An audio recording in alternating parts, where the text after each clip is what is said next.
Hello everyone. Welcome to the Live Silv Academy. Live Silv Academy में आप सभी का बहुत बहुत स्वागत है। मेरा नाम पवन सिंह है और मैं आपका क्वांट का फैकल्टी हूँ। सो माय डियर स्टूडेंट्स, आज के इस लेक्चर में हम पढ़ने वाले हैं time, speed and distance. Time, speed and distance जो एक चैप्टर है वो आपके सीयूईटी एग्ज़ाम के लिए बहुत इम्पोर्टेंट है। मतलब आप ये मान के चलिए कि लगभग हर साल आपके 2 से 3 क्वेश्चन, मिनिमम बता रहा हूँ, मिनिमम 2 से 3 क्वेश्चन आपको ज़रूर डेफ़िनेटली देखने को मिलेंगे टाइम, स्पीड एंड रिलेटेड। और ये चैप्टर बहुत इंटरेस्टिंग चैप्टर है, आपको इस चैप्टर में बहुत मज़ा आएगा। बहुत ईज़ी चैप्टर है, बहुत स्कोरिंग चैप्टर है ये। तो चलिए अब शुरू करते हैं हम अपना time, speed and distance chapter. देखिए, टाइम, स्पीड एंड डिस्टेंस जो हम पढ़ते हैं चैप्टर, तो ये जो चैप्टर हम पढ़ते हैं वो बेसिकली हम पढ़ते हैं स्पेसिफिकली फॉर मूविंग ऑब्जेक्ट्स के लिए पढ़ते हैं। मतलब ये चैप्टर हम स्पेसिफिकली मूविंग ऑब्जेक्ट्स के लिए पढ़ते हैं। मूविंग ऑब्जेक्ट्स के लिए क्यों? जैसे मान लीजिए दो पॉइंट है स्पेस में, दो पोजीशन है ए और बी, और एक मूविंग ऑब्जेक्ट है जो ए से बी की तरफ मूव कर रहा है। तो सिंस वो एक मूविंग ऑब्जेक्ट है, उसका एक कुछ स्पीड होगा, और वो ए से बी अगर मूव कर रहा है तो ए से बी तक जाने में उसको कुछ समय लगेगा, उसको हम बोलते हैं टाइम। और जो डिस्टेंस है, जो दूरी है ए और बी की, उसे हम बोलते हैं डिस्टेंस। तो एक एक करके हम आइए हम पढ़ते हैं speed, distance and time. Speed क्या होता है? स्पीड होता है the distance covered by moving object in a unit time interval. अब यूनिट टाइम इंटरवल क्या है? वो क्या, अब पहले इस डेफिनेशन को पढ़ते हैं कि जो डिस्टेंस कवर किया जाता है एक मूविंग ऑब्जेक्ट के द्वारा इन ए यूनिट टाइम इंटरवल में, उसको हम बोलते हैं स्पीड। सबसे पहले डाउट आएगा कि सर ये यूनिट टाइम इंटरवल क्या है? तो बेसिकली यूनिट टाइम इंटरवल का मतलब है, जैसे मान लीजिए दे दिया है आपके क्वेश्चन में, दिया है 20 मीटर पर सेकेंड स्पीड दिया हुआ है। तो इसका मतलब क्या कह रहा है कि एक सेकंड में ये जो मूविंग ऑब्जेक्ट है जिसकी स्पीड 20 मीटर पर सेकंड है, वो एक सेकंड में 20 मीटर डिस्टेंस ट्रेवल करता है। तो ये जो 1 सेकंड है ये क्या है? यूनिट है टाइम का। टाइम का क्या है? यूनिट है। बट अगर किसी क्वेश्चन में दे दिया है कि स्पीड दिया हुआ है मूविंग ऑब्जेक्ट का 20 किलोमीटर पर आवर, तो उस पर्टिकुलर क्वेश्चन में 1 आवर में वो 20 किलोमीटर स्पीड ट्रेवल कर रहा है, तो उसकी यूनिट टाइम क्या हो जाएगी? 1 आवर। तो यूनिट टाइम डिपेंड करता है क्वेश्चन टू क्वेश्चन, क्वेश्चन में यूनिट क्या दिया हुआ है स्पीड की, मीटर पर सेकेंड या किलोमीटर पर आवर। ठीक। तो ये होता है स्पीड का डेफिनेशन। अब देखिए,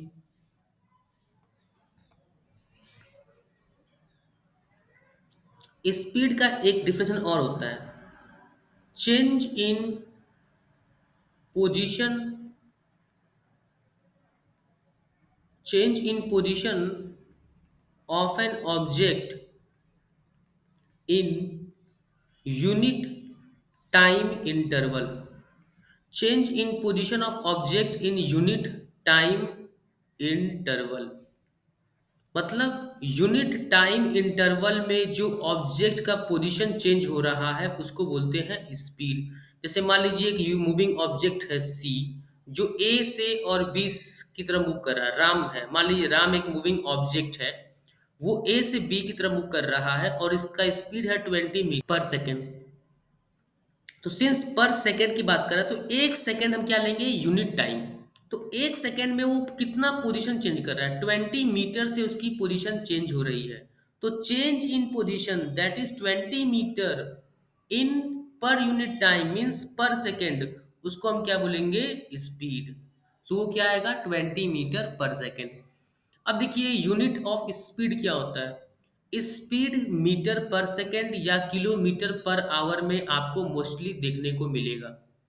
हम जो भी क्वेश्चन करेंगे टाइम, स्पीड एंड डिस्टेंस में, आपको यूनिट जो होगा स्पीड का वो या तो मीटर पर सेकंड होगा या किलोमीटर पर आवर होगा।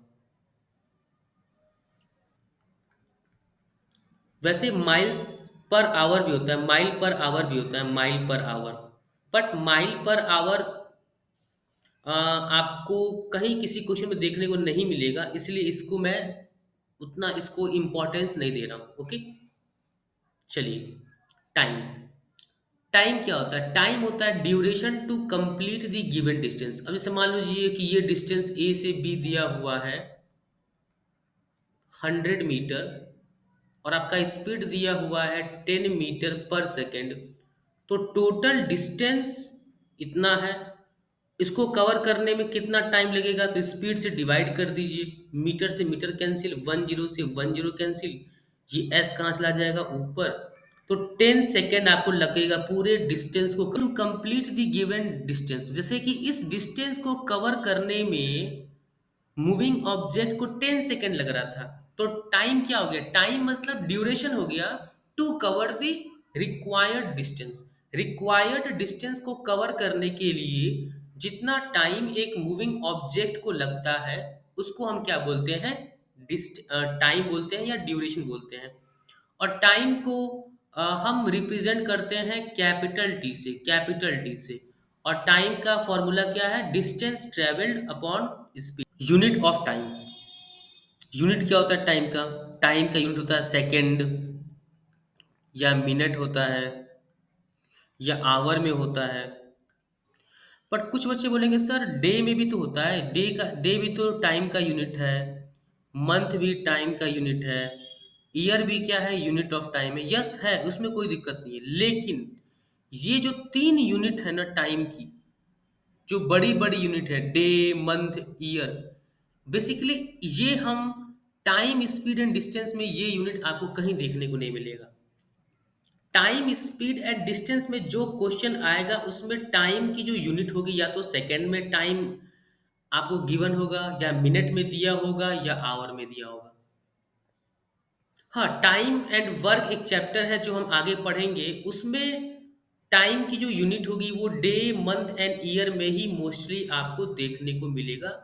तो टाइम की यूनिट ये सारी होती हैं, बट डिपेंड करता है कि आप टाइम को किस में पढ़ रहे हैं। Time, speed and distance chapter में पढ़ रहे हैं, या टाइम एंड वर्क चैप्टर में आप टाइम को पढ़ रहे हैं। टाइम दोनों चैप्टर में है, बट टाइम की सिर्फ यूनिट क्या होती है, बदल जाती है दोनों चैप्टर में। ओके, चलिए अब बढ़ते हैं अपने अगले पॉइंट की तरफ। डिस्टेंस। डिस्टेंस क्या होता है? डिस्टेंस होता है कि किसी भी दो ऑब्जेक्ट के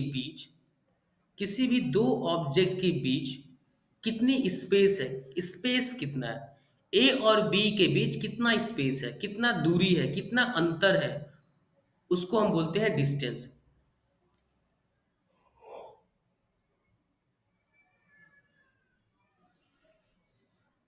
डिस्टेंस को क्या बोल सकते हैं? The space between A and B, और बिटवीन एनी टू पॉइंट। और डिस्टेंस को हम डिनोट करते हैं कैपिटल डी से।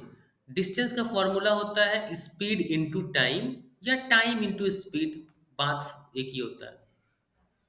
ओके, चलिए अब हम पढ़ने वाले हैं एवरेज स्पीड फॉर्मूला। सबसे पहले हम देखते हैं कि एवरेज स्पीड फॉर्मूला क्या होता है। देखिए, एवरेज स्पीड फॉर्मूला साफ साफ लिखा हुआ है कि total distance travelled upon total time taken. For example suppose कीजिए कि एक पॉइंट ए से बी आपको जाना है, जिसकी दूरी है डी, और टाइम लगता है आपको टी, टाइम लगता है। तो अगर मैं आपसे पूछूं कि स्पीड कितनी होगी आपकी, तो जो मूविंग ऑब्जेक्ट है उसका स्पीड होगा total distance travelled upon total time taken. और अगर मैं पूछूं कि एवरेज स्पीड कितना होगा, एवरेज स्पीड, आप बोलो सर एवरेज स्पीड वही होगा, टोटल डिस्टेंस हो गया डी, टोटल टाइम हो गया टी। तो कभी भी अगर डिस्टेंस ए से बी है, सपोज कीजिए उसमें सिर्फ एक डिस्टेंस डी है, एक टाइम टी है, तो इस केस में क्या होता है कि एवरेज स्पीड और स्पीड दोनों सेम होता है। एक्चुअली एवरेज का कॉन्सेप्ट क्या होता है? जब जहां पे दो या दो से ज्यादा स्पीड दो या दो से ज़्यादा क्यूमुलेटिव स्पीड को हम निकालते हैं। मतलब दो या दो से ज़्यादा स्पीड का जब हम एवरेज निकालते हैं, वहाँ पे एवरेज का कॉन्सेप्ट आता है। अब यहाँ पे सिर्फ एक ही स्पीड है, S1। मान लीजिए इसका स्पीड S1 है, तो यहाँ पे सिर्फ एक स्पीड है, एक स्पीड का एवरेज नहीं निकालते। अगर मान लीजिए दो स्पीड होता है, S1 प्लस S2/2, तो ये क्या होता है, आपका एवरेज स्पीड होता है, क्योंकि यहाँ पे दो स्पीड है, S1 और S2। ठीक, तो अब देखिए, अब जैसे सपोज कीजिए कि एक पॉइंट ए से बी है, बी से सी है। ये क्या है, ए, ये है आपका बी, ये पॉइंट है आपका सी। ये डिस्टेंस है डी, ये डिस्टेंस है 2D। टाइम इसको लगता है टी, यहाँ भी इसको टाइम टी लगता है। इसका यहाँ पे स्पीड है S1, इसका स्पीड है S2।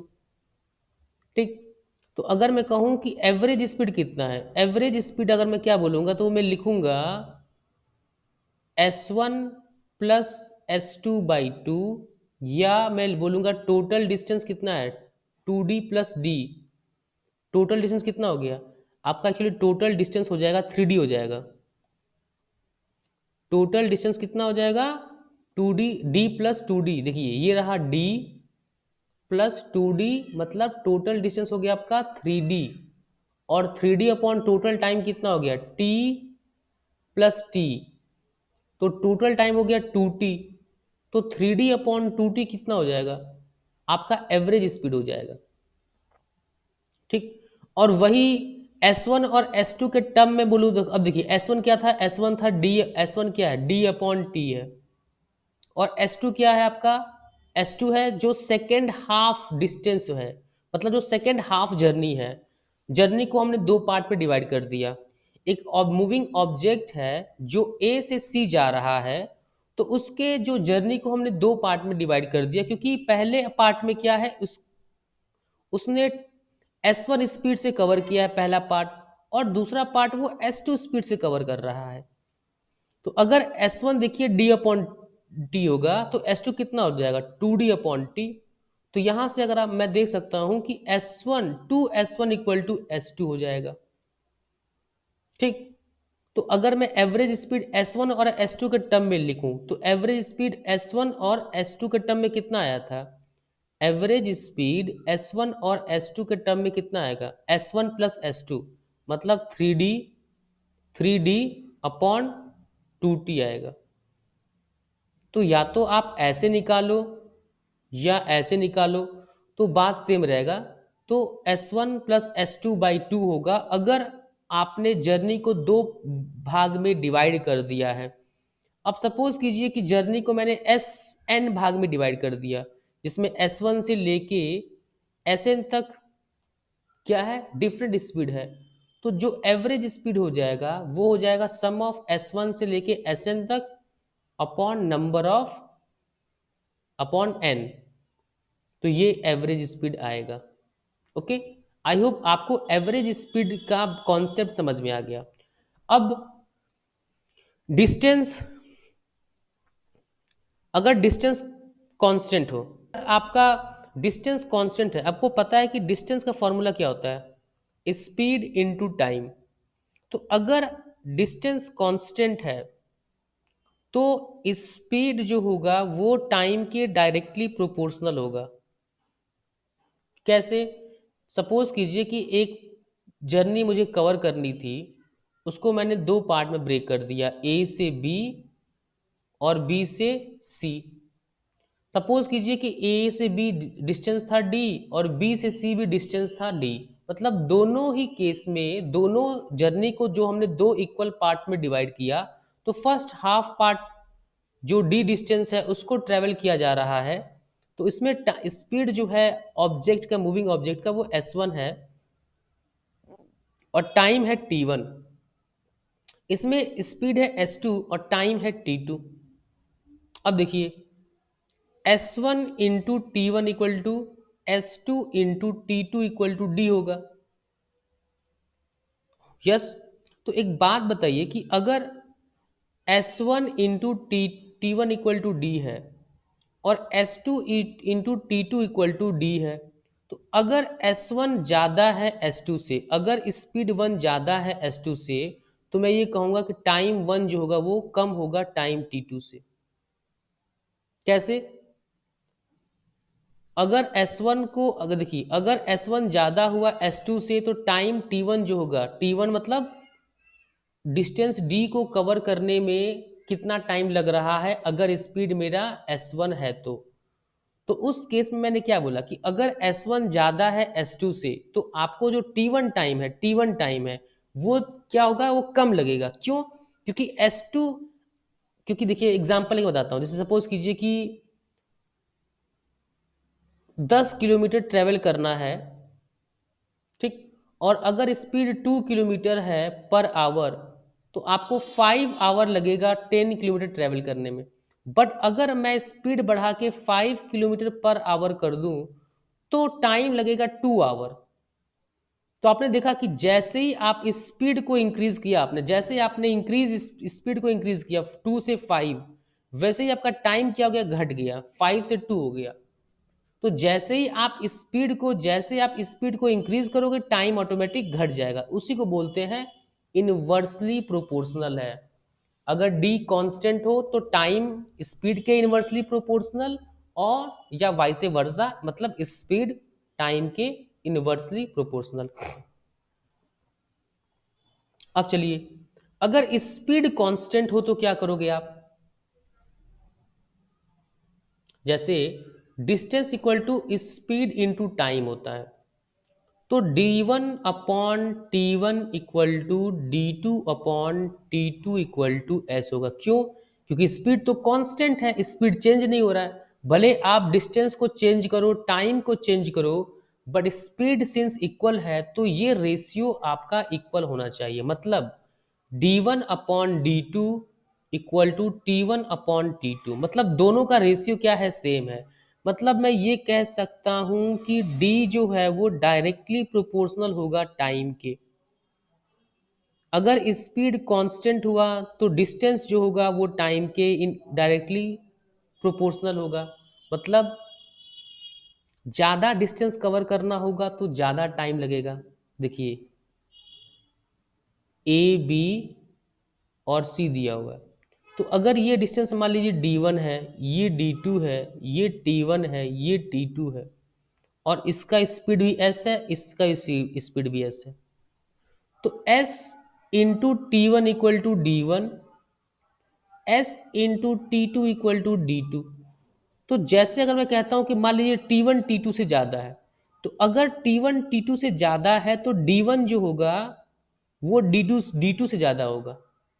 क्योंकि स्पीड दोनों, देखिए स्पीड दोनों ऑब्जेक्ट का सेम है, लेकिन टाइम T1 ज़्यादा लग रहा है। T1 जो है वो ज़्यादा समय लग रहा है, मतलब D1 जर्नी को कवर करने में ज़्यादा टाइम लग रहा है। मतलब एक ऑब्जेक्ट है, मूविंग ऑब्जेक्ट, जो एस स्पीड से मूव कर रहा है ए से बी, लेकिन ए से बी उसको मूव करने में ज़्यादा समय लग रहा है एज कंपेयर टू बी से सी जाने में, जबकि दोनों ही जर्नी में उसका स्पीड सेम है। तो फिर ज़्यादा समय क्यों लग रहा है? क्योंकि डिस्टेंस D1 ज़्यादा है D2 से।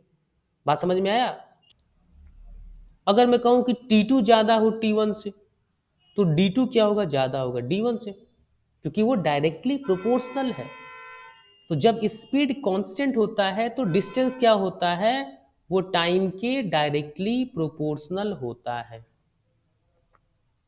अब आ जाइए आखिरी थर्ड पॉइंट, क्या कि टाइम कांस्टेंट हो तो सेम चीज, डिस्टेंस होता है स्पीड इनटू टाइम। तो अगर मैं इसको कांस्टेंट कर दूं तो डिस्टेंस डायरेक्टली प्रोपोर्शनल हो जाएगा स्पीड के।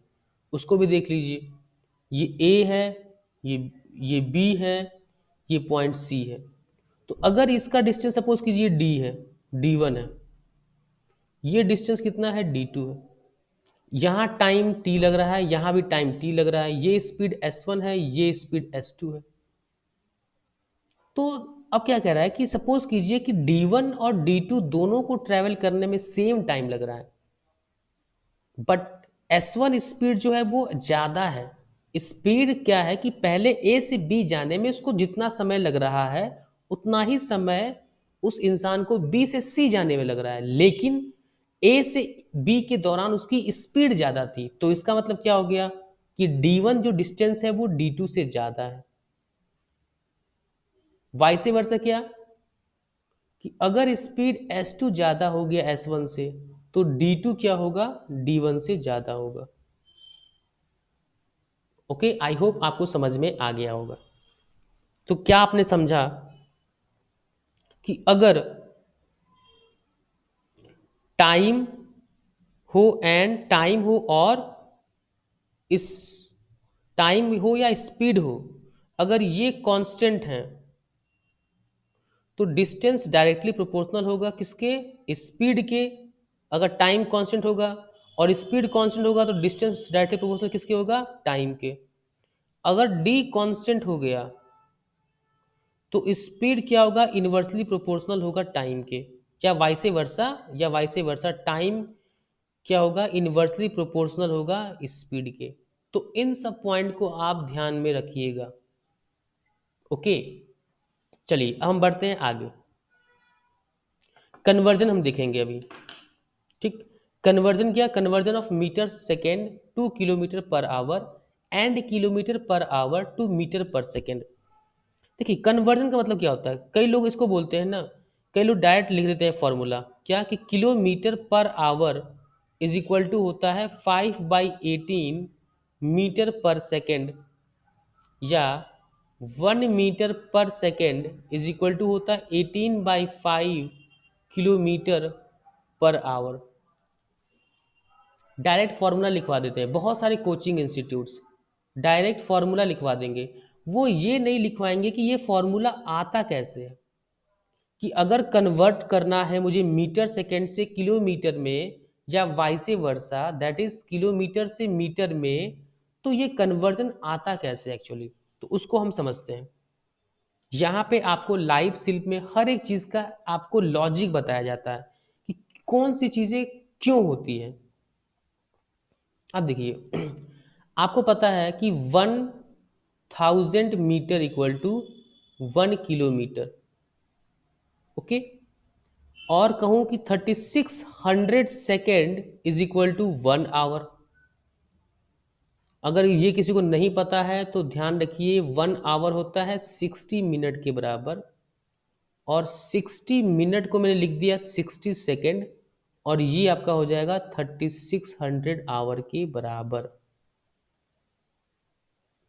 अब क्या कीजिए, ये बन गया पहला, ये बन गया दूसरा, तो क्या करना है, फर्स्ट को डिवाइड कर देना है सेकंड से, तो ये कितना हो जाएगा, ये हो जाएगा 1000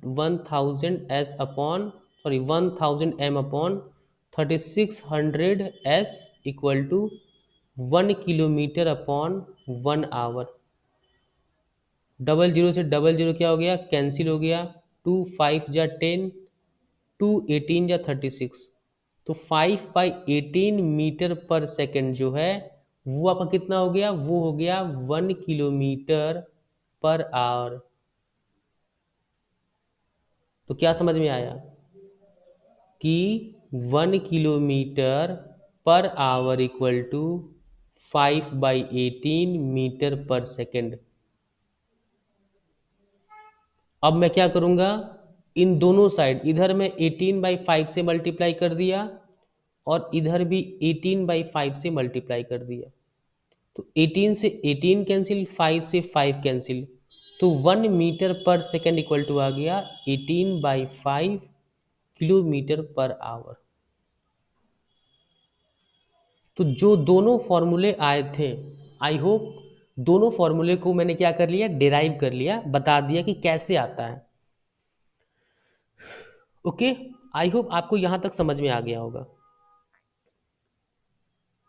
तो अब ध्यान से एक चीज़ सुनिएगा कि इसका एक ट्रिक मैं बताता हूँ कि कैसे याद रखना है आपको, इसको याद कैसे रखना है।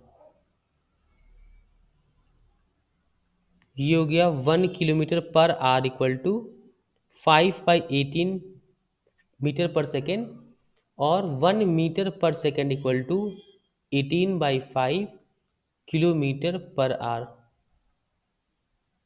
तो इसका दो तरीका है क्या, कि देखिए 5/18 क्या होता है, छोटा होता है, तो छोटा नंबर छोटे यूनिट के साथ आ रहा है मीटर पर सेकेंड।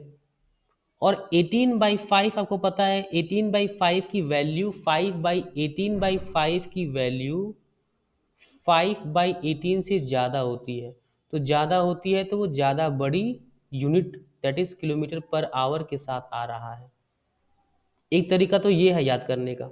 दूसरा तरीका क्या है कि जब हम एक बड़े यूनिट से, आपको पता है कि किलोमीटर पर आवर एक बड़ा यूनिट है, तो जब हम बड़े यूनिट से छोटे यूनिट की तरफ जाते हैं that is metre per second की तरफ जाते हैं, जब हम जब हम एक बड़े यूनिट से छोटे यूनिट की तरफ जाते हैं तो हम छोटे नंबर दैट इज 5/18 छोटे नंबर से हम मल्टीप्लाई करते हैं।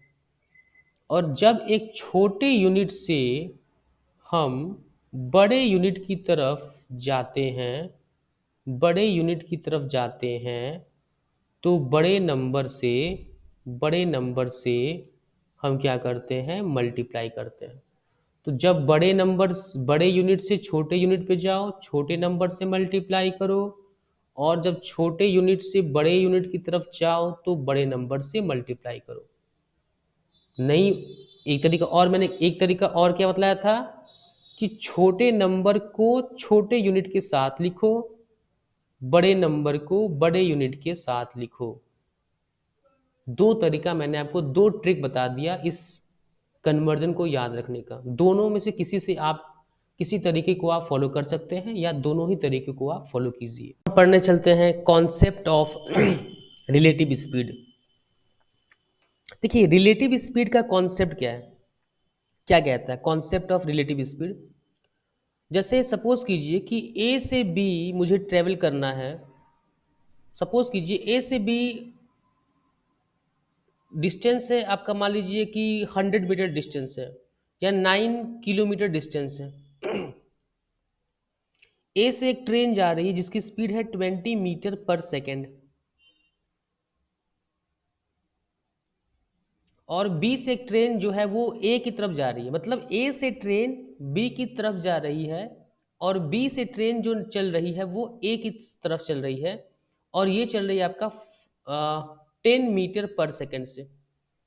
सो अगर मैं आपसे ये पूछूं कि कितने टाइम बाद दोनों ट्रेन मिलेंगे, तो इसका आंसर क्या आएगा, 9 kilometre upon 20 + 10 metre per second. अब मीटर पर सेकेंड को मैं किस में कन्वर्ट करूंगा, किलोमीटर पर आवर में। तो 30 इंटू, मैंने क्या बोला, स्मॉल यूनिट से लार्जर यूनिट बनाने के लिए 18/5 से मल्टीप्लाई करूंगा, तो क्या बनेगा, किलोमीटर पर आवर। ओके, 5 × 6 = 30, तो ये कितना हो जाएगा, 9/6 इंटू 18 आर हो जाएगा। ये 9×2 = 18 मतलब R/12। ये कितना बराबर होता है, 5 मिनट के बराबर। मतलब 5 मिनट में दोनों ट्रेन क्या हो जाएंगे, आपस में टच कर जाएंगे, एक दूसरे को सेम पॉइंट पे आ जाएंगे, एक दूसरे को मीट करेंगे वो आफ्टर 5 मिनट। अब इसमें आपने एक चीज देखा कि मैंने दोनों स्पीड को ऐड क्यों किया, दोनों स्पीड को ऐड किया क्यों किया, क्योंकि रिलेटिव स्पीड का मतलब क्या होता है कि देखिए ये जो ट्रेन ए से बी की तरफ जा रही है वो भी डिस्टेंस, कुछ डिस्टेंस ये कवर कर रही है और कुछ डिस्टेंस क्या कर रही है, ये ट्रेन भी कवर कर रही है। तो अगर मैं कहूं कि रिलेटिव स्पीड में क्या होता है कि मैं एक ट्रेन के रिस्पेक्ट में दूसरे को क्या करता हूं, रेस्ट पे लाता हूं। अगर मैंने क्या किया जैसे 20 मीटर पर सेकेंड है इस साइड, ठीक, तो मैं क्या करूंगा कि इसमें ऐड कर दूंगा। रिलेटिव स्पीड में क्या करूंगा कि मैं दूसरे ट्रेन को रेस्ट पे ला दूंगा। तो दूसरे ट्रेन को रेस्ट पे लाने के लिए क्या है, सपोज कीजिए कि अगर ट्रेन का डायरेक्शन अगर लेफ्ट टू राइट है तो मैं उसको प्लस से लूंगा, और जो ट्रेन राइट से लेफ्ट में आ रही है वो मैं उसको निगेटिव स्पीड लूंगा। तो क्या होगा, 20 metre per second, 20 metre per second में क्या करूंगा, फिर मैं माइनस, मतलब मैं क्या करूंगा उसको, जब मैं इसको रिवर्स करके डालूंगा तो इसमें मैं ऐड कर दूंगा। रुकिए, मैं एक्चुअली क्या समझाना चाहता हूं उसको इधर समझिए। इधर क्या था, 20 मीटर किलोमीटर पर आवर है, और ये दिया हुआ है 10 किलोमीटर पर आवर। तो अगर इस ट्रेन ए में अगर आप बैठे हुए हैं और कभी आपने नोटिस किया होगा कि अगर आपने एक ट्रेन में बैठे हैं और सामने से कोई ट्रेन अगर 10 किलोमीटर से आ रही है और आप जिस ट्रेन में बैठे हैं उसकी स्पीड 20 किलोमीटर पर आवर है, सपोज कीजिए कि ये एक प्लेटफॉर्म है, इस प्लेटफॉर्म पे एक आदमी सी खड़ा है। तो आप इस ट्रेन ए में बैठे हैं, तो अगर आप इस ट्रेन ए में अगर आप बैठे, सपोज कीजिए आप बैठे हैं इस ट्रेन ए में, ओके, और यहां से ट्रेन बी आ रही है, ओके, और यहाँ पे क्या है, एक आदमी क्या है यहाँ पे प्लेटफॉर्म पे यहाँ पे खड़ा है। तो अगर ये जो ट्रेन 10 किलोमीटर पर आवर से आपके सामने आ रही है, लेकिन ये आपको प्रतीत होगा, आपको ऐसा लगेगा कि ये 30 किलोमीटर पर आवर से आपकी तरफ आ रही है, क्योंकि रिलेटिव स्पीड क्या होता है कि आपका स्पीड भी उसमें ऐड हो जाता है।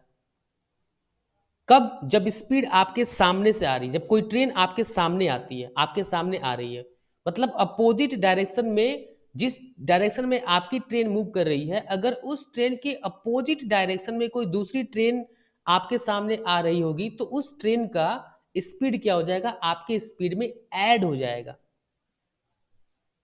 ठीक। लेकिन अगर इसको हम उल्टा कर दें, क्या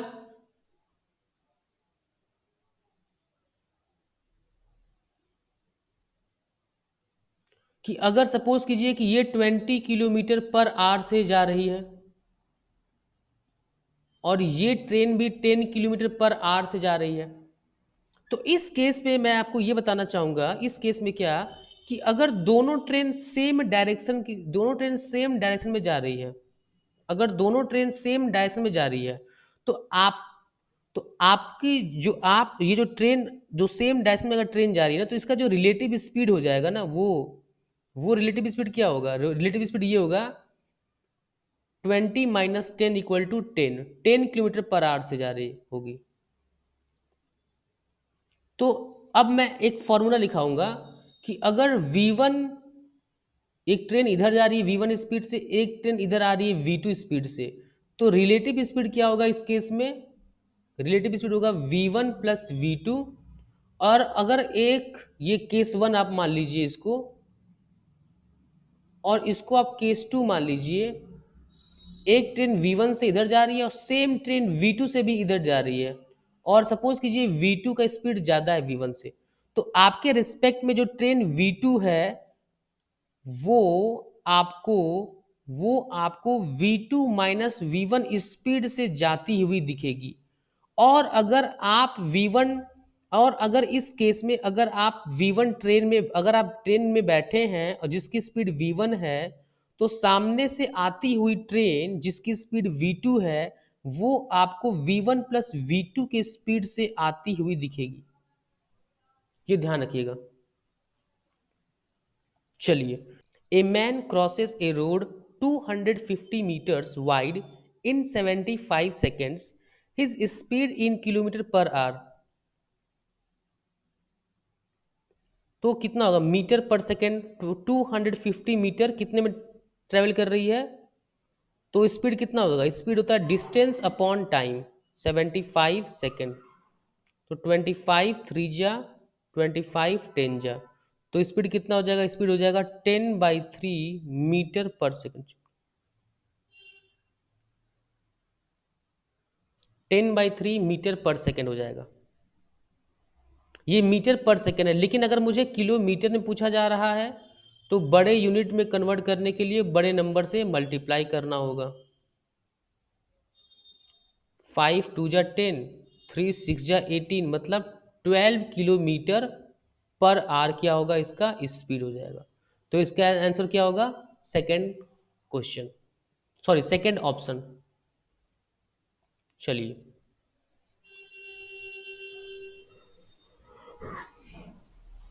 A man walking at the rate of 5 km/h crosses a bridge in 15 minutes। मतलब एक आदमी है, वॉक चल रहा है, वॉकिंग जो उसका स्पीड है वो है 5 kilometre per our, crosses A bridge in 15 minute, तो लेंथ कितना होगा?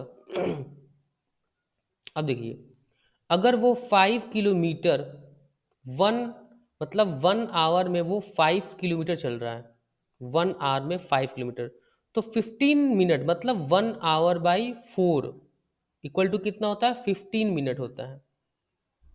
तो इसको भी मैं 5000 मीटर लिख सकता हूँ 5 किलोमीटर को, यस और नो। और इसको भी मैं क्या करूँगा? 4 से डिवाइड कर दूंगा। तो 4 से डिवाइड करते आ जाएगा 1250 मीटर, आंसर आ जाएगा। ओके, मतलब 1/4 आर मतलब हो गया 15 मिनट। 15 मिनट में उसको कितना टाइम लगेगा? 5 kilometer divided by 4, that is equal to 1250 meter. मतलब उसको 15 मिनट में 1250 मीटर वो ट्रेवल करेगा, और उस ब्रिज को क्रॉस करने में उसको 15 मिनट्स लग रहे हैं। इसका मतलब वो ब्रिज की लेंथ कितनी होगी? 1250 meter. Okay. Rahul traveled a distance of 50 kilometers in 7 hours. He traveled the distance partly on foot at 5 kilometers per hour and partly on bicycle at 8 kilometers per hour.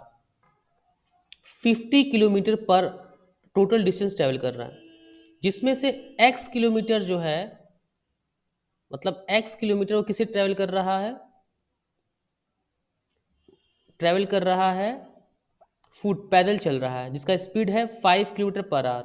और बाकी जो speed है वो bicycle से cover कर रहा है, जिसका स्पीड है 8 kilometre per our.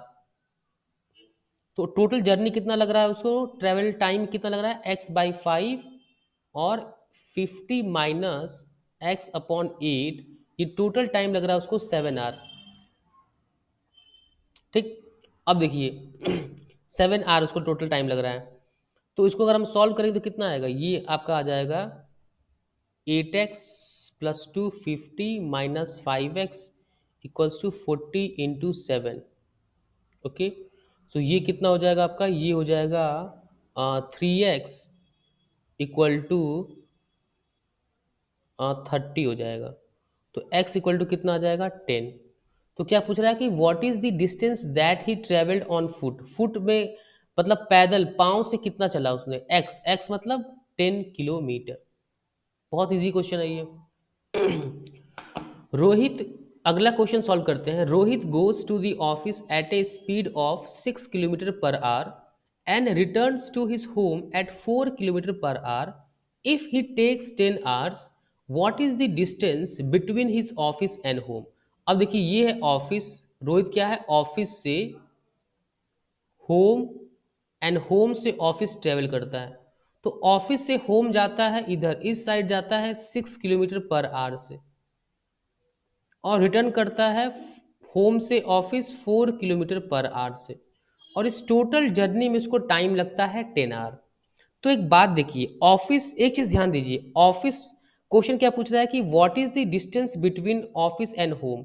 Office and home में उसको कितना डिस्टेंस है। तो एक चीज ध्यान दीजिए कि जो वो दो जर्नी कवर कर रहा है, ऑफिस से होम, होम से ऑफिस,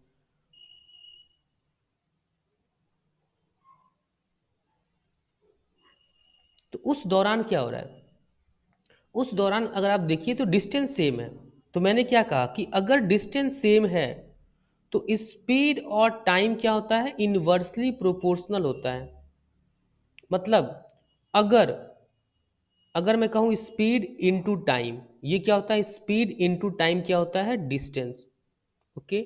तो स्पीड पहले क्या है? स्पीड अगर मैं कहूँ ऑफिस में ले लूँ AB, तो अगर ऑफिस से होम 6 है और होम से ऑफिस क्या है? 4, इनका रेशियो कितना आ रहा है? इनका रेशियो निकाल लीजिए, 3:2 आ रहा है। तो जो टाइम का रेशियो होगा वो 2:3 होना चाहिए। क्यों? क्योंकि मैंने क्या बोला? इनवर्सली प्रोपोर्शनल है। अगर मैंने क्या बोला? S1T1 = S2T2 होता है, तो जो स्पीड का रेशियो होगा वो टाइम के क्या होगा? वो टाइम का उल्टा होगा। देखिए, ये टाइम के उल्टा होगा, मतलब 1/T1/T2 में बोल सकता हूँ। मतलब जो स्पीड का रेशियो है और टाइम का रेशियो है वो क्या है, अपोजिट है, उल्टा है। तो अगर स्पीड का रेशियो 3:2 है तो टाइम का रेशियो 2:3 हो जाएगा। तो देखिए 3:2 6 हो गया, 2 × 3 6, मतलब डिस्टेंस क्या है, डिस्टेंस का रेशियो 6:6 है, मतलब रेशियो 1:1 में है, मतलब डिस्टेंस इनिशियली और फाइनली सेम है। और वो सेम तो होगा ही, क्योंकि ऑफिस से होम का डिस्टेंस तो हमेशा सेम रहेगा। अब क्या कह रहा है कि इसको टोटल टाइम 10 आवर लग रहा है, मतलब इन रेशियो को मैं ऐड कर दूं तो कितना आएगा, 5 यूनिट। तो 5 यूनिट की वैल्यू है 10 आवर, मतलब 1 यूनिट की वैल्यू हो गई 2 आवर, 2 घंटे। अब कह रहा है कि what is the distance between his home, तो ये 2 यूनिट की वैल्यू कितनी हो गई, 4 आवर। अगर 1 यूनिट की वैल्यू है 2 आवर, तो 2 यूनिट की वैल्यू कितनी हो जाएगी, 4 आवर। मतलब जब वो 6 किलोमीटर पर आवर से ट्रेवल कर रहा था इनिशियली, तो उसको 4 आवर लग रहे थे, 4 घंटे। तो टोटल डिस्टेंस कितना आ गया, 6×4 = 24 किलोमीटर। तो इसका आंसर कितना आएगा, 24 किलोमीटर, मतलब ए ऑप्शन इसका आंसर होगा। तो आपने देखा कि रेशियो की हेल्प से मैंने क्वेश्चन को कितना इजीली सॉल्व कर लिया। तो रेशियो एंड प्रोपोर्शन बहुत इंपॉर्टेंट चैप्टर है, उसका यूज मैंने आपको रेशियो एंड प्रोपोर्शन चैप्टर पढ़ाते हुए मैंने आपसे कहा था कि रेशियो एंड प्रोपोर्शन चैप्टर बहुत इंपॉर्टेंट है, उसको बहुत अच्छे से पढ़िएगा। इस लेक्चर में हम प्रैक्टिस करेंगे, ओके। सो ये रहा पहला क्वेश्चन आपके स्क्रीन पे।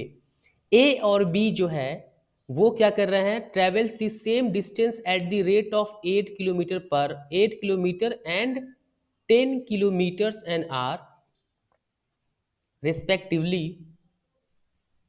If A takes 30 minutes more than B, then the distance traveled by A.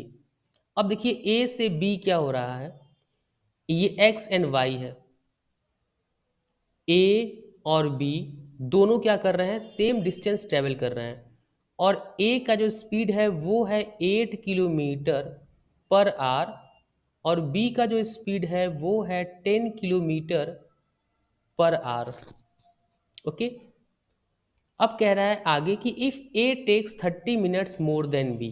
अब देखिए सबसे पहले ये देखिए डिस्टेंस सेम ट्रेवल किया जा रहा है। तो मैंने क्या कहा था कि जब डिस्टेंस सेम हो, मतलब डिस्टेंस क्या हो, कांस्टेंट, तो स्पीड और टाइम का इन्वर्सली प्रोपोर्शनल रिलेशन होता है।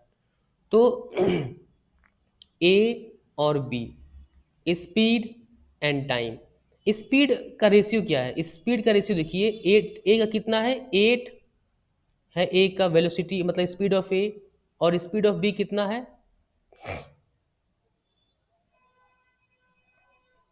स्पीड ऑफ बी कितना है, 10 है। तो इनका रेशियो हो गया 4:5, मतलब 4:5 है रेशियो स्पीड का। तो मैंने क्या बोला, स्पीड का रेशियो 4:5 है, तो टाइम का उल्टा हो जाएगा 5:4। ठीक, ये हो गया डिस्टेंस। डिस्टेंस होता है स्पीड इनटू टाइम, यस।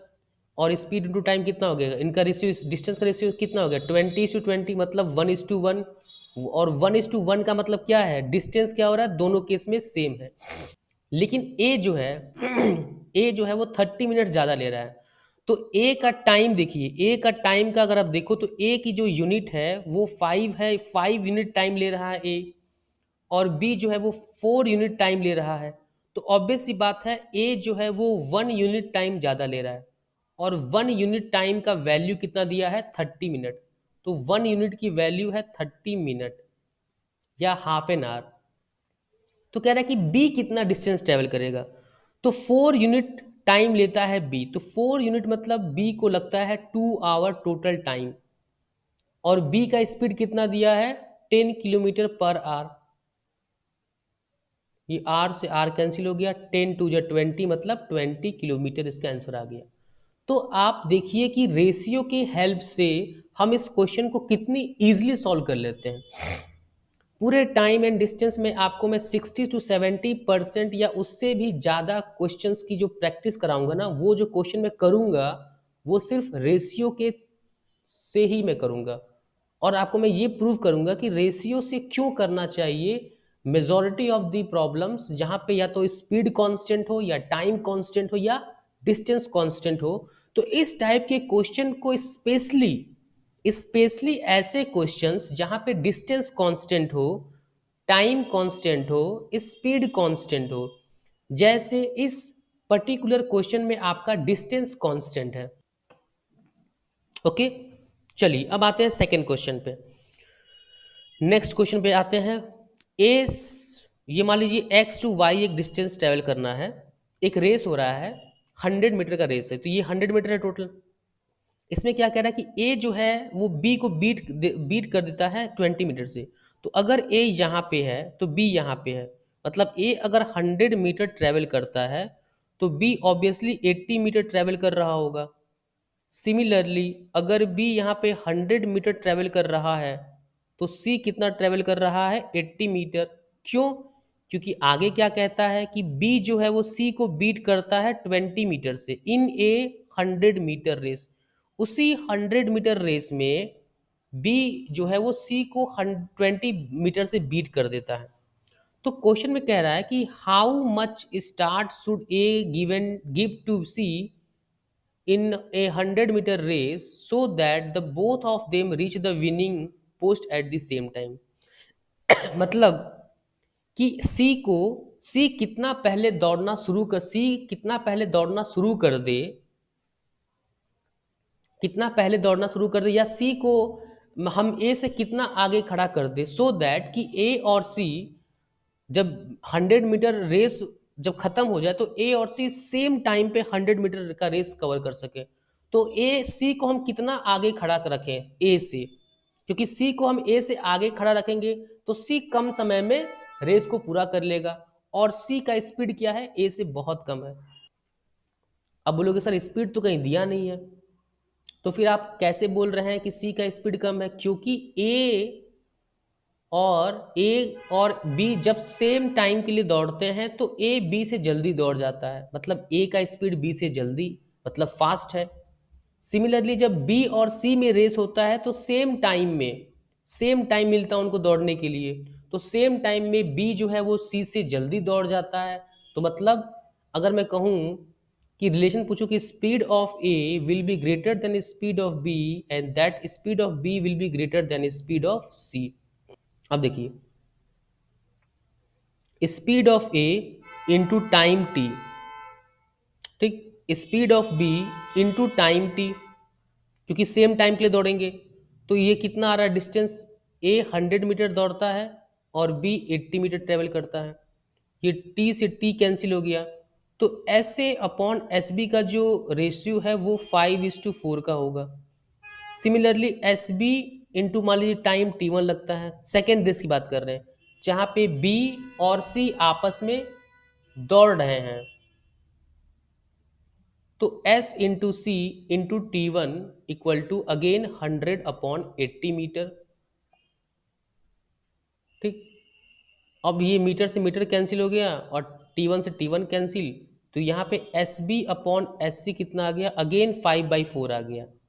तो सिंस पहले रेशियो में या दूसरे रेशियो में एस बी का वैल्यू सेम होना चाहिए, तो मैं इसको मल्टीप्लाई करूंगा 4 से, तो नीचे भी 4 से करना पड़ेगा, और मैं इसको 5 से मल्टीप्लाई करूंगा और इसको भी मुझे 5 से मल्टीप्लाई करना पड़ेगा। तो ऐसे एस बी और एस सी का रेशियो कितना आ गया, 25:20:16। ठीक, तो सिंस इनका रेशियो हो गया स्पीड का 25:20:16, तो इसका मतलब क्या है कि ये अगर इसका स्पीड है 25 मीटर पर सेकेंड, तो इसका स्पीड सी का स्पीड कितना है, 16 मीटर पर सेकेंड। एक बात बोल रहा हूं मैं, तो अगर मैं इसको 4 से मल्टीप्लाई कर दूं तो 100 हो जाएगा, ये हो जाएगा 80, ये हो जाएगा 64। मतलब कि अगर ए 100 मीटर ट्रेवल करता है तो उतने टाइम में सी 64 मीटर ट्रेवल करेगा। इसका मतलब सी को ए से 36 मीटर आगे खड़ा करना पड़ेगा ट्रैक पे, तभी जो है ए और सी दोनों रेस साथ में कंप्लीट करेंगे। लेकिन आपका डाउट आएगा कि सर क्या इतना टाइम लेना है क्वेश्चन में? नहीं, मैं आपको कॉन्सेप्ट बतला रहा हूं। इस क्वेश्चन को करने से पहले मैं अगेन आपसे कह रहा हूं इस क्वेश्चन को करने से पहले वीडियो को पॉज कीजिए, क्वेश्चन को खुद से 3 बार सॉल्व कीजिए। अगर 3 अटेम्प्ट देने के बाद भी आपका क्वेश्चन सॉल्व नहीं होता है तो चौथे अटेम्प्ट में आपको सॉल्यूशन देखना है। पहले काम तो ये करना है, पहला काम।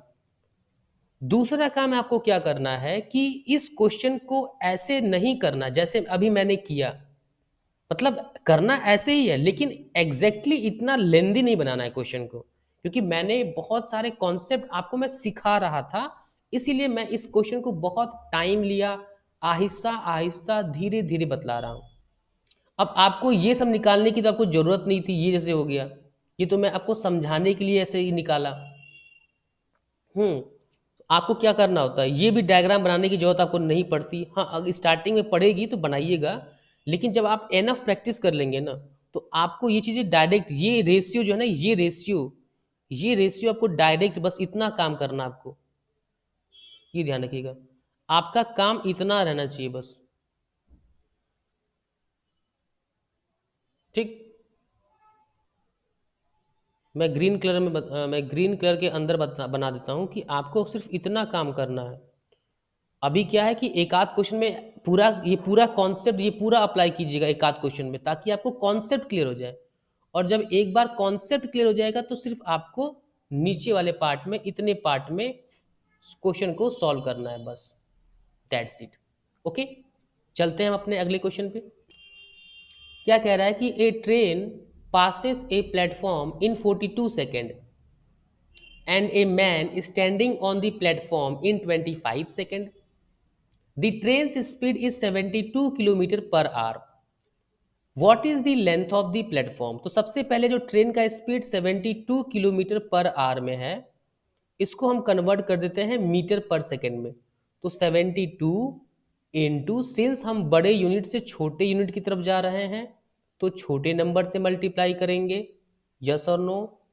18 फोर जा 72, तो ये जो 72 किलोमीटर पर आवर की जो स्पीड है वो कितनी हो जाएगी, 20 मीटर पर सेकेंड। सपोज कीजिए ये है आपका ट्रैक, ये क्या है, आपका प्लेटफॉर्म है, और ये आपकी क्या है, ये आपकी क्या है, ट्रेन।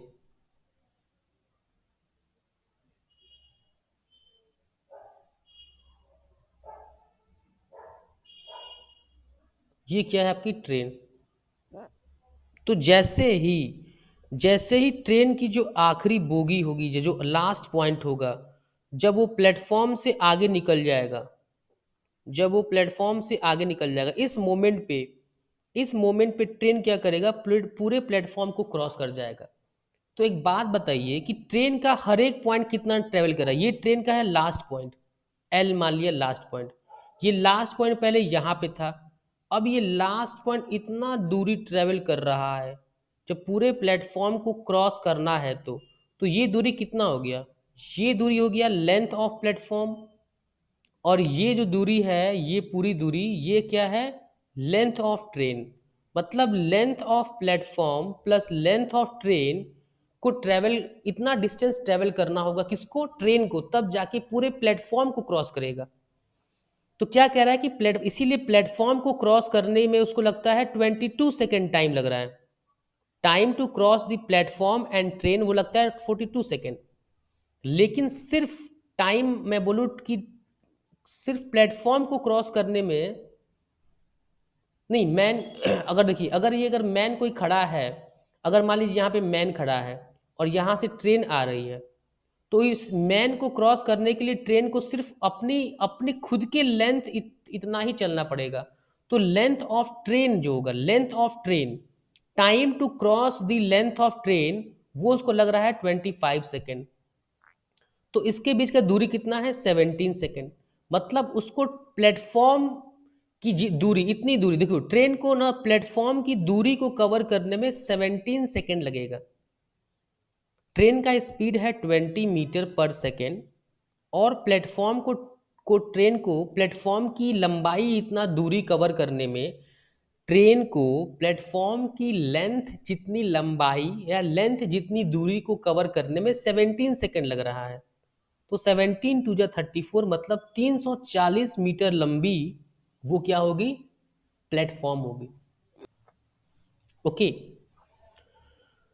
सो आपने देखा कि क्वेश्चन को जल्दी कैसे सॉल्व करते हैं वो मैंने आपको बतला दिया। सिंपल सी बात है। इतना करने की ज़रूरत नहीं है। अगेन आप ऐसे क्वेश्चन हो सकता है कि आप में से बहुत से स्टूडेंट्स ऐसे होंगे जो क्वेश्चन को पहली बार कर रहे होंगे। तो उनको जब वो फर्स्ट टाइम कर रहे हैं तो उनको मैं चाह रहा हूँ कि उनकी कॉन्सेप्ट को बिल्कुल स्ट्रॉन्ग में कर दूँ, इसलिए इतना मैं टाइम ले रहा हूँ। ओके। अदरवाइज आपको करना क्या है, करना है आपको, आपने देखा अच्छा ये प्लेटफॉर्म को क्रॉस करने में इतना टाइम लग रहा है और इतना टाइम लग रहा है ट्रेन की लंबाई इतनी दूरी को कवर करने में, और ये टाइम लग रहा है प्लेटफॉर्म और ट्रेन दोनों की टाइम को कवर, दोनों की लेंथ को कवर करने में। इनका मैं डिफरेंस ले लूँ 17 सेकेंड, किसको लग जाएगा, 17 सेकेंड लग जाएगा सिर्फ प्लेटफॉर्म इतनी दूरी को कवर करने में, और ट्रेन का स्पीड है 20 मीटर पर सेकेंड। तो ये मेरा आंसर आ गया 340। इस क्वेश्चन को आप ओरली भी सॉल्व कर सकते हैं अगर आपका कॉन्सेप्ट बिल्कुल क्रिस्टल क्लियर है तो। देखिए स्टूडेंट्स, आपके एग्जाम सीयूईटी में बहुत से ऐसे क्वेश्चंस पूछे जाते हैं ना जो बिना पेन उठाए, बिना पेन चलाए क्वेश्चन सॉल्व हो सकता है सिर्फ दिमाग में। अब जैसे ये क्वेश्चन है, two cars travel from city 1, city 1, C1 मतलब सिटी 1 टू सिटी 2 और अनदर सिटी। वो टू कार क्या है, ए और बी है। ए का स्पीड दिया है 72 किलोमीटर पर आवर, बी का स्पीड दिया है 90 किलोमीटर पर आवर।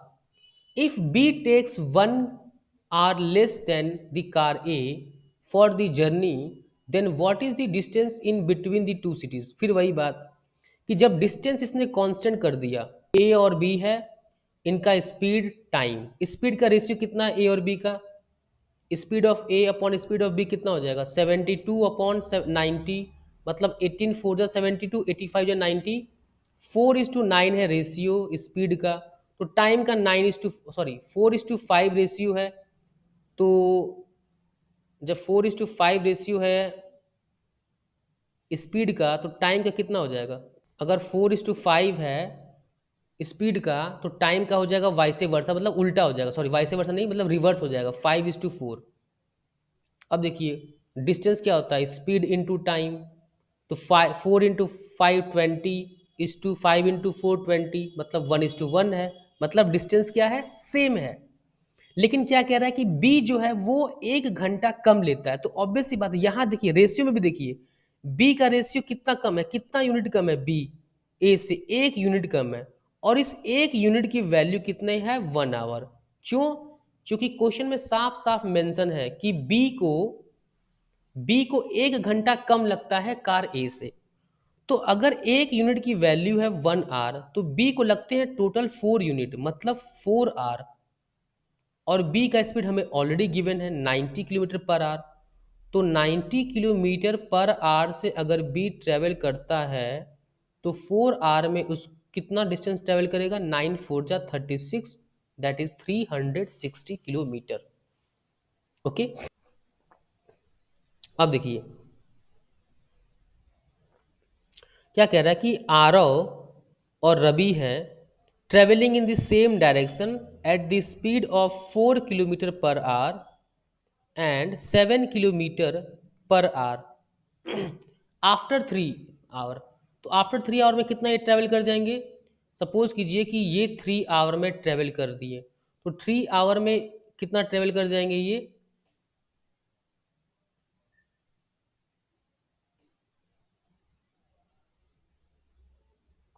पहले 3 आवर में कितना ट्रेवल करेंगे, ए जो है वो कितना ट्रेवल करेगा, 4 3 जा 12 किलोमीटर, प्लस रवि है वो 7 × 3 किलोमीटर ट्रेवल कर गए।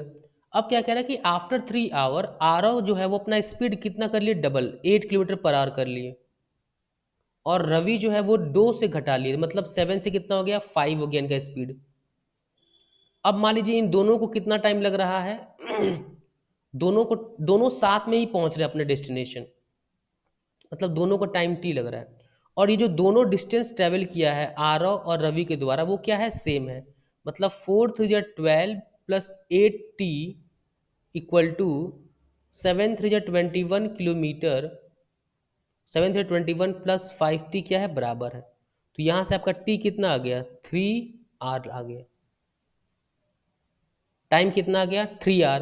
तो ये t जो हो गया वो हो गया 3 r। और पहले भी इसको कितना उनको टाइम लगा था, पहले उनको ऑलरेडी 3 r वो ले चुके थे। तो दोनों को टोटल कितना टाइम लगेगा, दोनों को इंडिविजुअली 6 r लगेगा डिस्टेंस को, पूरी जर्नी को कवर करने में।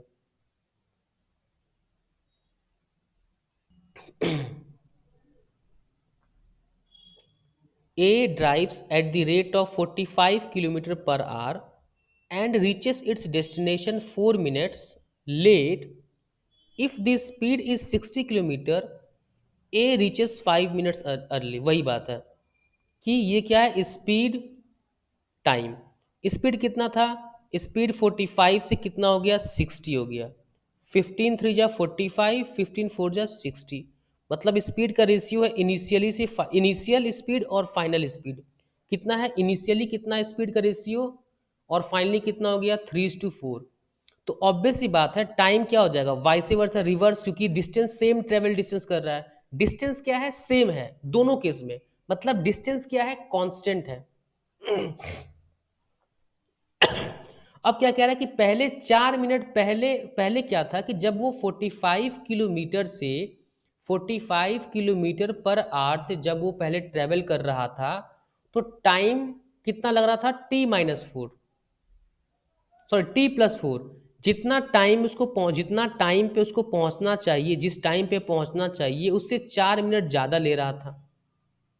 और जब वो 60 किलोमीटर प्रति आवर से जब वो चलना शुरू कर दिया, तो वो अपने टाइम, निर्धारित टाइम से 5 मिनट पहले पहुंच गया।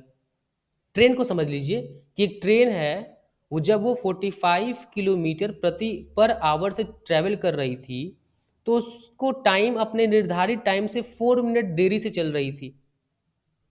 और जब वो 60 किलोमीटर पर आवर से ट्रैवल कर रही है, तो 5 मिनट पहले वो पहुंच जा रही है अपने डेस्टिनेशन पे। तो इनका डिफरेंस कितना हो गया, t+4 माइनस t-5, मतलब 9 मिनट का। तो इनिशियली जो ट्रेन है वो 9 मिनट ज़्यादा ले रही है, और यहाँ पे हमें दिख भी रहा है कि इनिशियली ट्रेन को 4 मिनट 4 यूनिट टाइम ले रही है, और बाद में वो 3 यूनिट टाइम ले रही है। मतलब 1 यूनिट ज़्यादा टाइम ले रही है, और इस 1 यूनिट की वैल्यू कितनी होगी, 9 मिनट।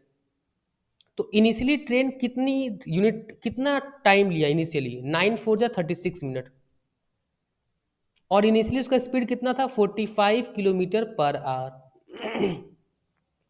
इसको 36 मिनट को मैं क्या करता हूँ, 60 से डिवाइड कर देता हूँ, ताकि वो क्या आ जाए, आर में आ जाए। इंटू 45 किलोमीटर पर आवर, ये आर से आर कैंसिल हो गया।